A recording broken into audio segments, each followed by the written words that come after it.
Well, that music can mean only one thing. It's a theme from My Three Sons, and with it, we welcome to our airwaves Tim Considine. Hi, Tim.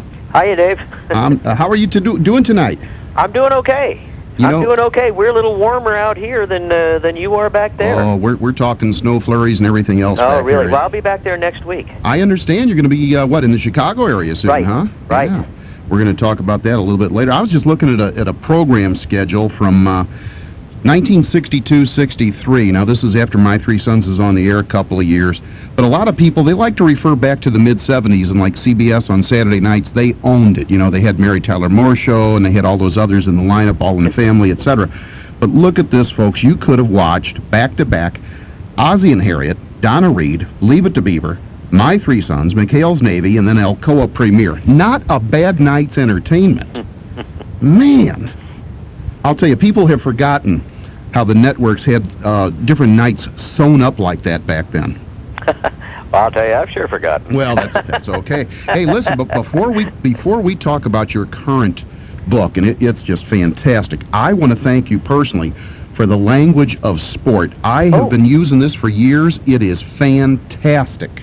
Oh, terrific. Anybody who is into trivia, anybody who is like a radio personality, whatever, who does this kind of a gig, first of all, is that book still available, Tim? I don't think so. Oh, I think you and William Sapphire and my personal family and the library system of this country are the only ones who ever bought it. It is a wonderful book. It is wonderful.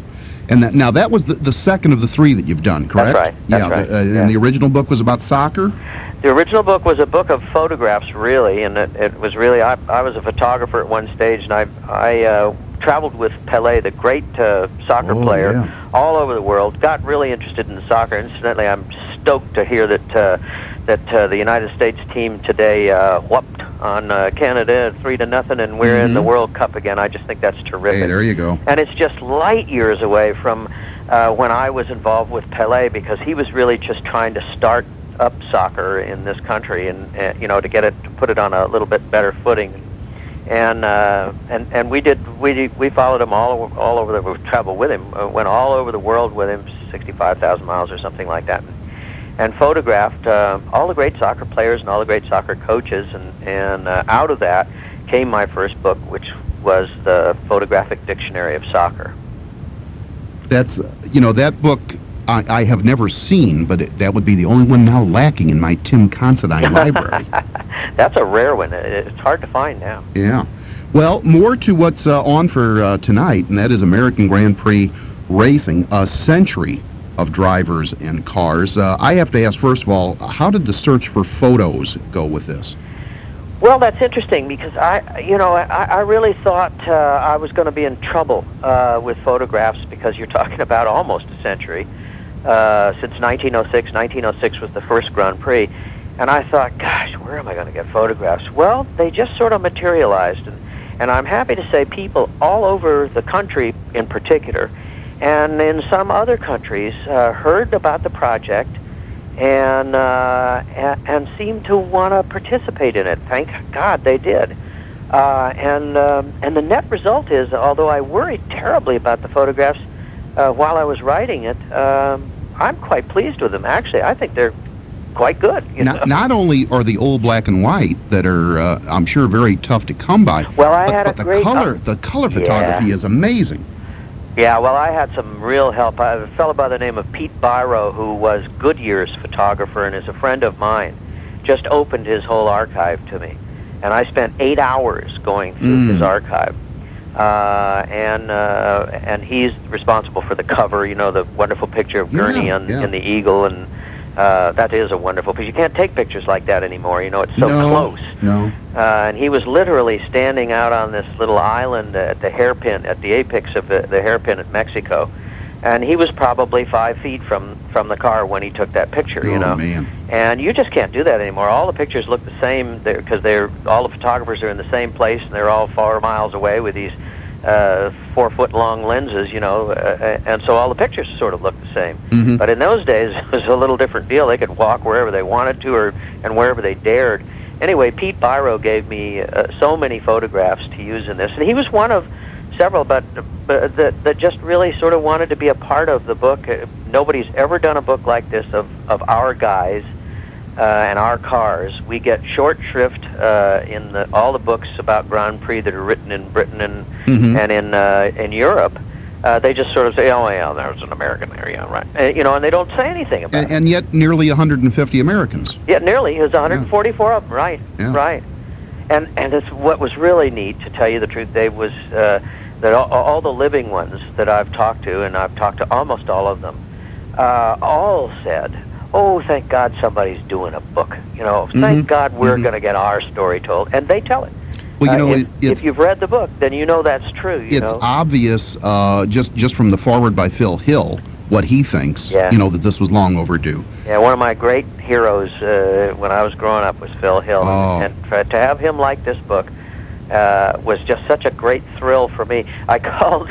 I had to screw up my courage to call after I sent the manuscript over, and I really had to talk to myself. And what if he had said, "Oh, it's terrible," because he's very frank. He's blunt and very frank. And if he had said that, I would have died. I would have slit my wrist. Yeah. And he wasn't there, and I almost breathed a sigh of relief. And his son, who's just won a championship himself in Barber Dodge, Derek Hill, and is sort of one of our prospects, interestingly enough. But he answered the phone, and I said who I was, and he said, "Oh, you're the guy who wrote that wonderful book that Dad's so crazy about." I went, "Oh my God!" Well, you know what? Another thing about the photos, I guess in a way I'm kind of showing off because I always try to know what I'm talking about. On many of these, they are courtesy of Cheryl Reventlow. That's right. Post. That's right. You would know that, wouldn't you? Well, her being a little connection with Mickey Mouse and everything, right? You betcha. Yeah. You betcha. Cheryl was Mouseketeer Cheryl. Cheryl Holdridge. Right. Yeah. And she was married to Lance, and in fact, I think I talked to her about this book at a surprise party for Annette.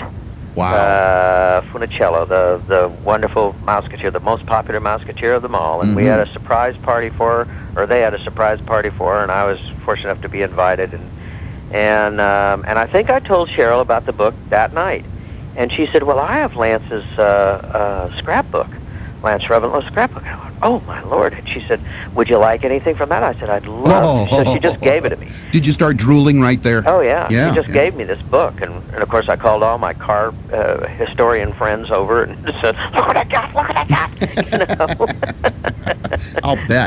I'll bet.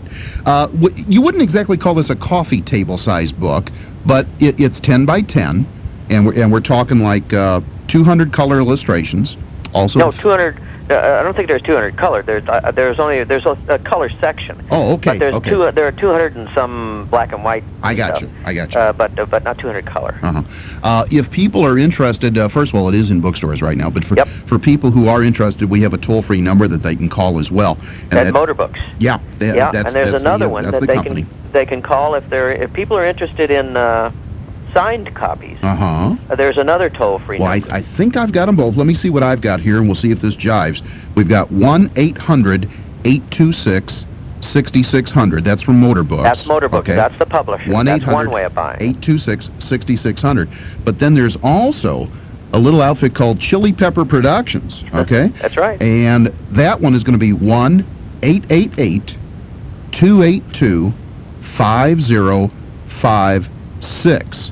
And with this, you get a signed copy. Okay? Yep, that's right. Yeah. And also, I'd have to say, in the Chicago area, Paul Zimmerman's place, the Motorsport Collector. I don't know.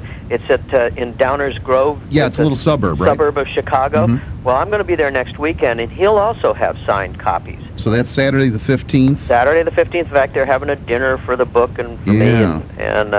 Well, now, we have listeners in the Chicago area. Let me give out a number for that as well. Oh, good. Okay? Good. That is area code 630-515-1440. And Tim will be there from approximately noon until 5.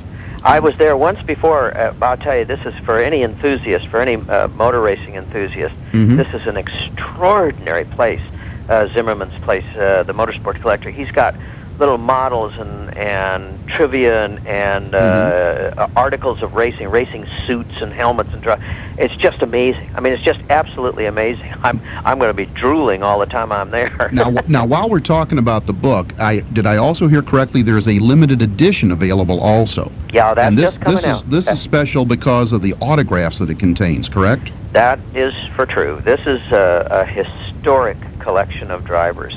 There are 31 living American drivers who have taken part in Grand Prix, the eldest of which is 80 years old. And he was in the 1934 South African Grand Prix. Finished third, as a matter of fact. As a matter of fact, he's a Chicago resident part of the year. And a kind of a famous person. He's an author and himself, and his name is Michael Straight. But he is one of 25 of the 31 living American Grand Prix drivers, and the only pre-war driver. Yeah.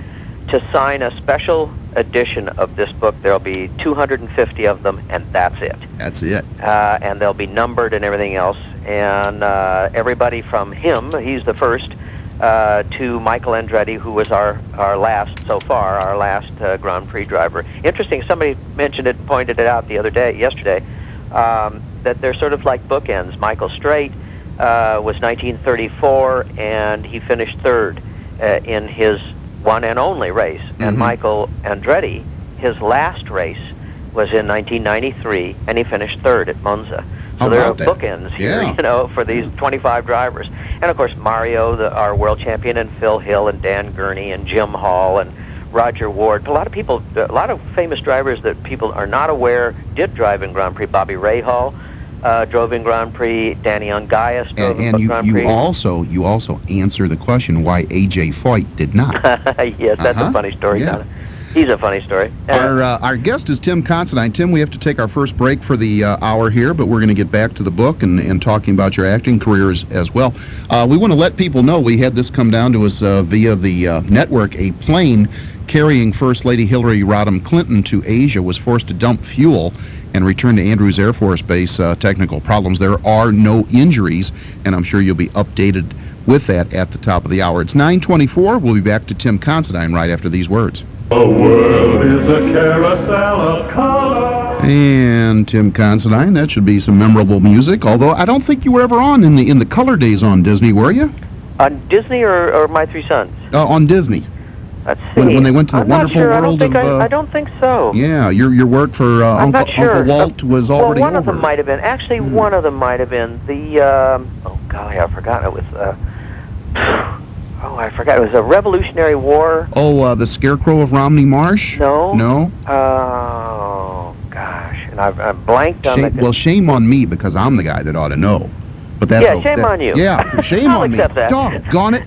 Listen, I got a lot of stuff to ask you, and we don't have enough time to get it all in. First of all, for people of my age, thanks for spinning Marty. What a great show to watch growing up. God, are you old? Tell me about it. I was so envious. Working on a ranch and being outdoors and having... I have to tell you also, I met him only one time, as years ago down at Memphis at a Western Film Festival.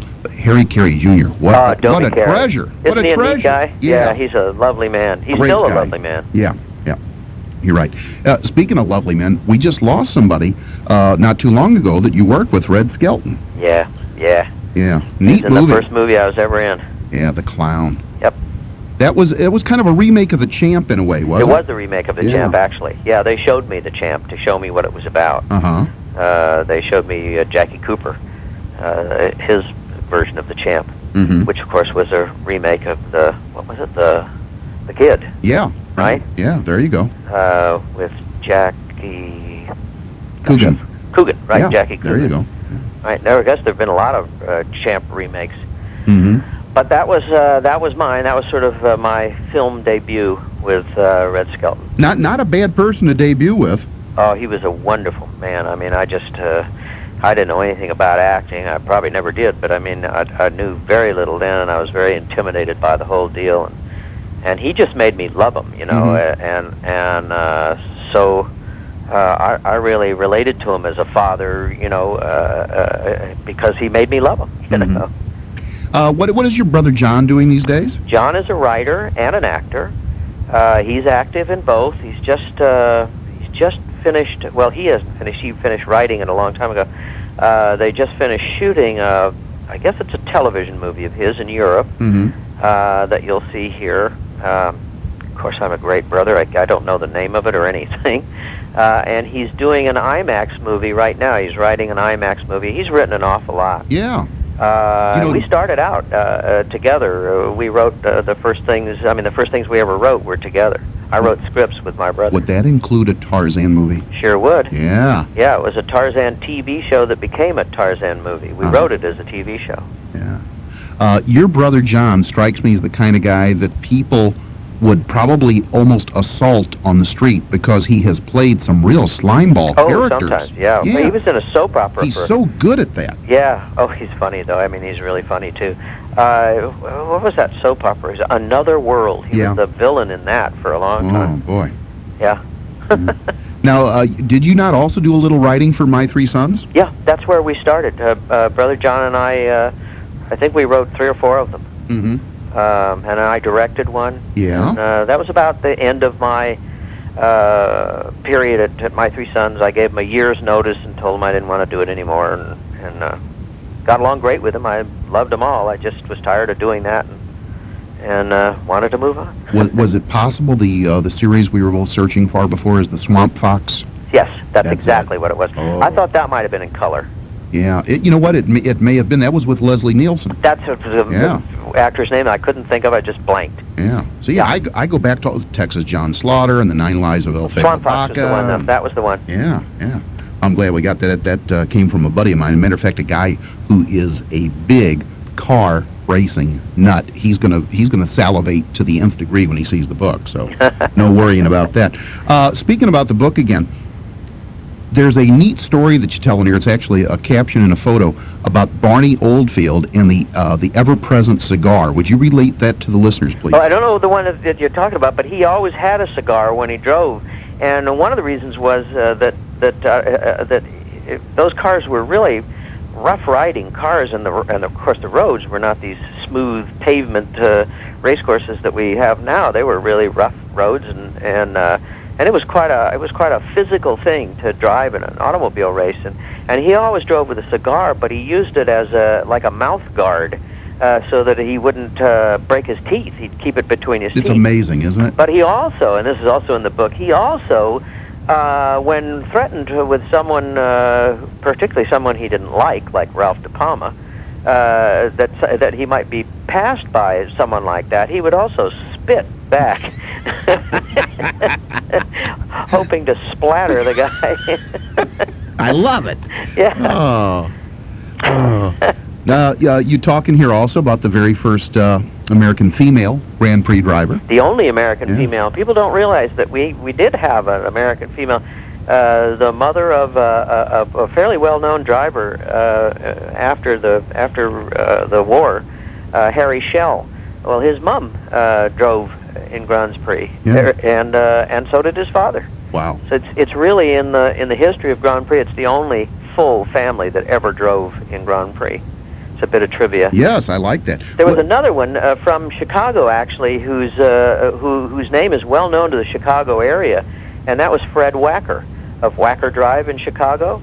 And Fred Wacker, who's still alive and is one of the signatories in the book, he was actually one of the pioneers of American sports car racing post-war here, and he was one of the first people after the war that went over to Europe to race in Grand Prix, and we tell his story in there, and he was amusing. He actually was the first American-born driver to achieve what we call today a podium finish. That's the top 3 positions in a Grand Prix. Oh, kind of a la the Olympics when they have them up there on Well, that's what they call it, a podium finish, when the 3 drivers get up there, Yeah, that's neat.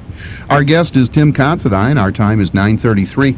Tim, we're going to take a break for about 3 minutes here and then get back to talking about not only the book, but your career again. Doctor.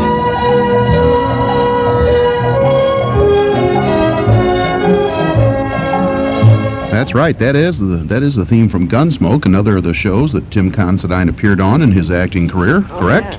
Yeah, that's right. We did a couple of those actually. Were you I think. Were you a villain or a good guy? Damned if I remember. Nobody blew you away, as you recall. I don't think so. No, I don't remember. I think I was I don't know. I think I was either the villain or the villain's brother or something. I can't remember, to tell you the truth. Has there been an interview, either print or electronic, in the last 27 years that has not mentioned the slapping scene in Patton? I don't know. That did get a lot of. It did get a lot of mention. Were there a lot of takes involved on that? Yeah, there were thousands of them. There were thousands of them. Fortunately, George was a good shot. I would hope so. And he just clipped me every now and again, you know. But there were, God, it just seemed like there were thousands of takes. He'd shoot it from up this way and down that way, and on the left side, the right side, and the top and the bottom. And we must have done that 40 times. Or he turns to the director, and I think I can do it better, you know. I remember that. I do remember that very well. I'll bet. A bell ringer. Would you mind taking a call from a listener? No. Okay, let's put Larry on here with Tim Considine. Hi, Larry. Hi, David. Hi, Tim. Hi. I really enjoyed you on My Three Sons, and it kind of broke my heart when you left the show, but that was all right, I guess. Thanks. Well, obviously they didn't need me, though. They went on for longer than I was on the show, and it was very successful. Yeah, you've answered a couple of my questions already. I was going to tell it was a swamp fox you couldn't think of a while ago. And also, I was always wondering if John Considine was your brother, and of course, I guess he was, or he is. Sure is.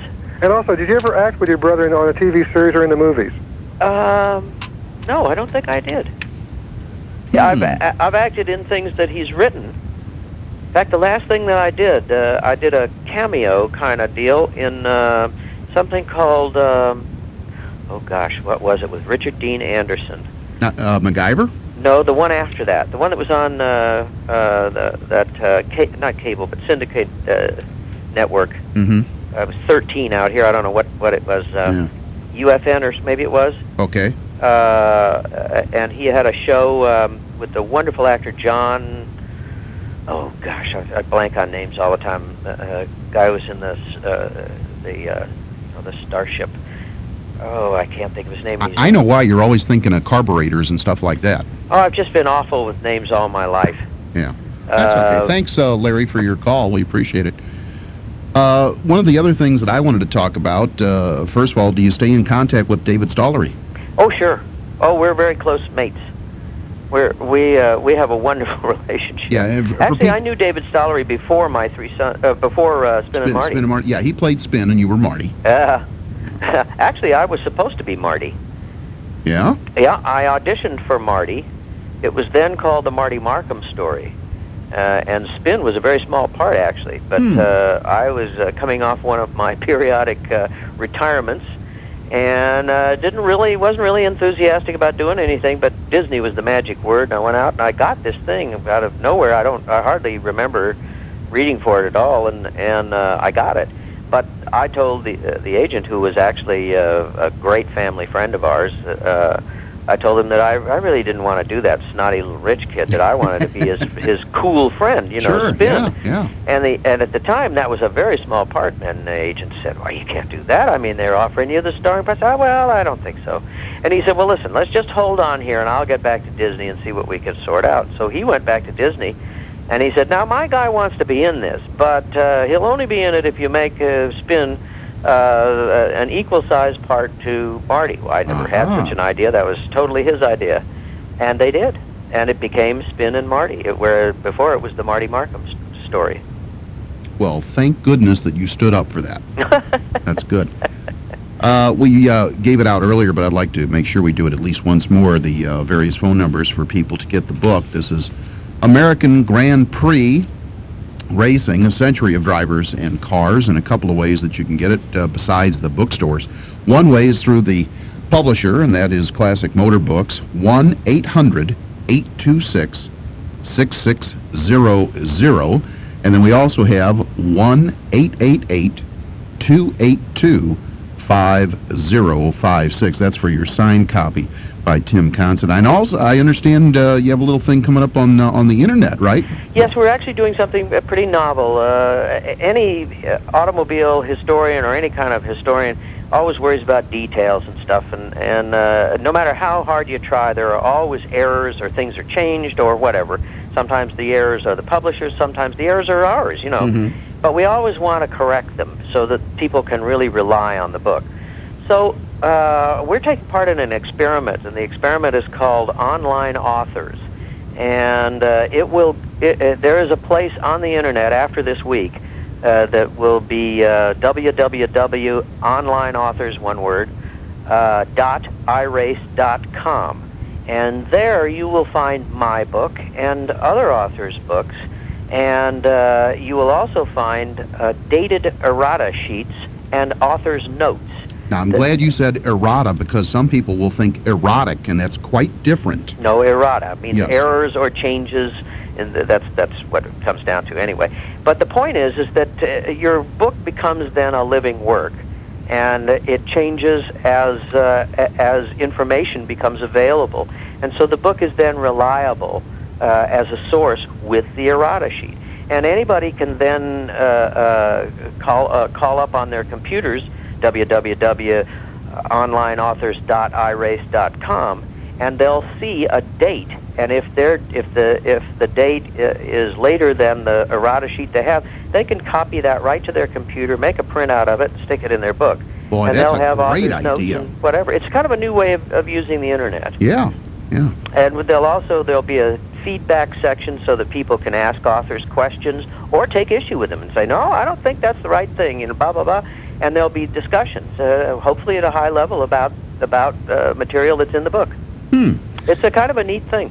Speaking of having discussions, in doing my research for tonight's interview, I have you born in 2 different cities, Tim. How did that happen? Well, I've got you. I've got you in Louisville, and I've got you in Los Angeles. No, you know why that happened? I know Why? how that happened. Yeah. Somebody mixed me up with Tommy Kirk, and because Tommy was born in Louisville. Okay. And it got printed in one book, and then it's been in several books. No, I was born right here in Los Angeles. I feel so much better now. and this works out great, because we're interviewing Tommy in a couple of weeks. He's a great guy. Yeah. He's a great guy, and a terrific actor. Gosh, what a great actor he was. Yeah. And is when he wants to. I just finally admitted on the air a year or so ago, I finally saw Old Yeller, and I didn't know the dog died. Oh, man. Did you know that there was a very famous West Coast race car named Old Yeller? I did not. Yeah, there actually is a series of them, and very famous people drove them. Dan Gurney drove them. Mm-hmm. Carroll Shelby drove them, and they were winners. I mean, they were really fast cars. Terrible-looking cars that looked like they came out of a scrap heap. And it was like an old junkyard dog, and that's why. And he painted them yellow. Max Balshowski was the guy who built them, and he painted them yellow and called it Old Yeller. Because it's like an old junkyard dog. See, now I'm glad you brought up Carroll Shelby's name, because I wanted to point out that among the many features in your book, you have these great bios on people. If you want to learn about Barney Oldfield, or if you want to learn about Dan Gurney or Mario Andretti or Phil Hill or Carroll Shelby, this is a good source. They're all kind of here in one area for you. Yeah, I'll tell you, anybody who's an enthusiast, this is a good book. I mean, it's a kind of he said the immodestly, but it's a good idea.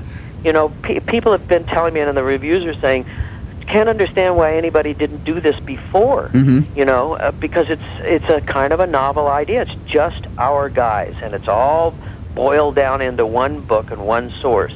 And I think that was sort of one of the draws for me. Was to do something unique. Well, this leads me to ask, what is the next book project? Oh, I have another one. I actually had one that I did before this, and it's almost done. It was a heck of a lot closer to being done than this was. But I was afraid, to tell you the truth, that somebody would do this before me, and I knew I could do it, and I knew I had great materials, because the drivers, so many of the drivers cooperated and gave me such great stuff. That I thought I'd better do this first. Yeah. Now, have you heard from some of the guys since the book has come out? Oh yeah. Yeah. Oh yeah. Well, I'm sure I've they're had pleased. these 25 signatories. Yeah, the autographs, exactly. Yeah, and they, of course, I always carry a book with me, and they all have been just stoked. I mean, bet. first of all, they look at the page that they're signing with all this history on it, and that's pretty impressive. I mean, this is an impressive list of drivers on this page. Mhm. It's history. It's exactly. really history, you know. That's exactly right. Let me read you quickly the names. Yeah, you go ahead. Mario Andretti, Michael Andretti, Skip Barber, Bob Bondurant, Jay Chamberlain, Eddie Cheever, Chuck Day, John Fitch, George Fulmer, Dan Gurney, Jim Hall, Phil Hill, Pete Lovely, Brett Lunger, Danny Ungaius, Sam Posey, Bobby Rahal, Lloyd Ruby, Bob Sett, Tony September, Carol Shelby, Michael Strait, Danny Sullivan, Fred Wacker, and Roger Ward. Those are all signatories. They're all on one page. You name dropper you. Yeah. Yeah. And every one of them, when they sign, they look at the page and go, Jesus, look at, you know. Yeah. There are only 250 of them. They go for $300 a pop. They'll be in a specially bound slipcase edition of the book, and that will be available through that chili pepper number and through the internet site only. That's the only place you can get those. We won't be seeing you on the Home Shopping Network. No, I don't think so. Okay, I didn't think so. All right. We need to take our final break of the hour. Our guest is Tim Considine, and our time is 9:47. Talk about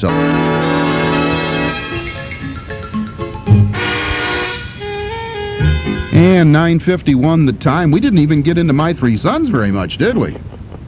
They just reran on A&E Biography the other night, the Fred McMurray chapter that they did on that show. Oh, yeah? And I saw Stan being interviewed and Barry, and they're talking about Don Grady and his wonderful work in music and everything. Fred McMurray kind of had life wrapped up pretty nice for that show, didn't he? How do you mean that? Well, I mean, he got to do his gig and go off and frolic and have fun. Sure. And he was the star. And, he should have. Yeah. He got what he deserved. He was a terrific guy and a wonderful actor. He laid down, I don't want to call them demands, but he said, hey, this is the way it's going to be if you want me. Well, those are the conditions. But you have to remember, he owned half the show. So, I mean, it wasn't like he was demanding something of anybody else. They came to him and said, listen, here's half the show.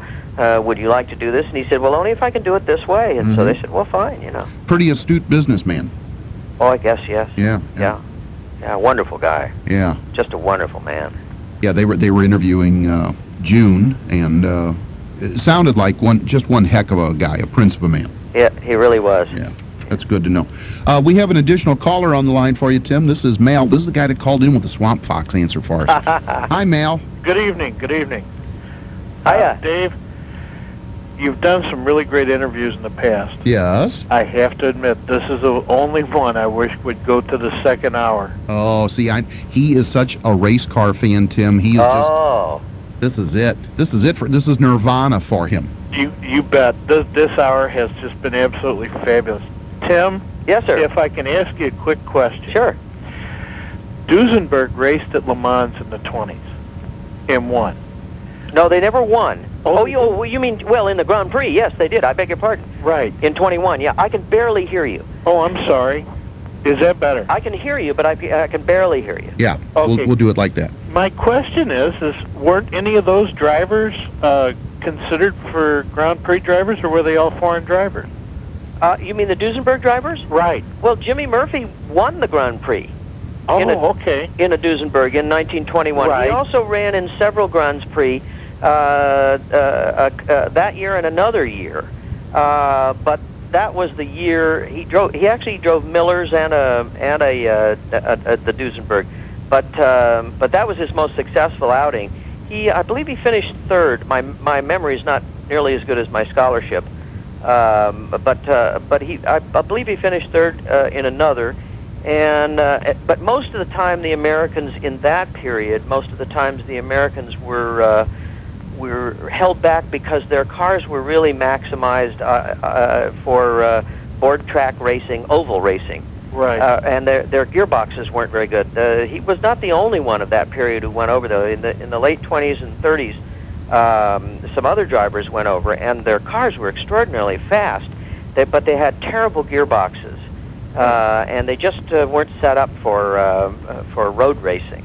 But they impressed Bugatti enough for him to take two of the Millers in trade at Monza, and his later double overhead cam Bugattis were so close to the Miller designs that I understand you could interchange parts from them. I'll be darned. They were direct copies of Miller's double overhead cam design. See, now, Tim, the crux of the matter here is that Mal, if he is privy to seeing the book, if I lend it to him, he will learn about the Duesenbergs and Jimmy, won't he?